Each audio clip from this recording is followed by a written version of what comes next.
นี่คือต้นกระทู้ของอบต.นางแดดโอ้งามอยู่งามอยู่งามหลายงามหลายโอกาสพิเศษที่ได้มาย้ำบ่ในช่วงเทศกาลออกพรรษาหวานกับหวายก็ได้มาเที่ยวงานบุญกระทู้เยี่ยมเลยเล่นน้ำกันเมื่อมือก็ได้มาเที่ยวน้ำกันอีกโอ้คงสิบเดินไปตลอดอันนี้คือถนนวัฒนธรรมถนนในกลางเมืองจากกุเลนคาลงมา21 กิโลนึงแลนเสร็จหลักมาตรงนี้เลยเพื่อที่มาถึงบกส.ยุงอันนี้ก็สุขใจแล้วได้มาเที่ยวงานบุญประเพณีประจำปีของอำเภอหนองบัวแดงหนองบัวแดงบ้านเราอยู่หนองบัวแดงบ้านโน้นเมาได้มาเที่ยวได้มาสัมผัสบรรยากาศ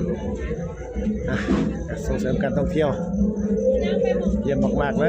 ยเยี่ยมเลยครับไปรถกลับแล้วสีส้มเพื่อนกันลูกสวยงามน้องอบต.หนองแวงก็สวยงามอำเภอหนองบัวแดงมี9 ตำบล9 อบต.โอ้เป็นมีงานประเพณีสิเป็นอนุรักษ์ไปนี่กุดชุมแสงอบต.กุดชุมแสง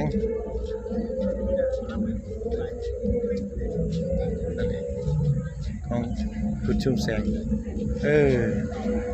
งามดี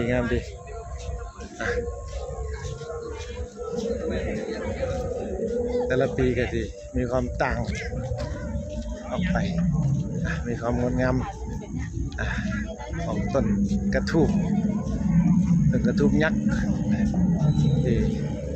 พี่น้องแต่ละตำบลเป็นประดิษฐ์ประดอยขึ้นมาต้องใช้เวลาพอสมควรเลยนั่นเป็นทางอุบลก็เป็นงานแห่เทียนกันดิต้องใช้เวลาหลายที่กันในการเตรียมงานไปลูกโอ้ไปนู่นถนนวัฒนธรรมอำเภอหนองบัวแดงครับไป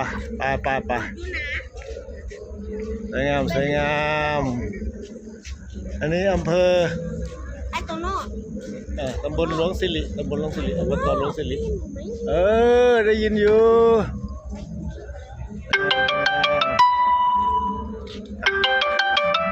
กลับบ้าน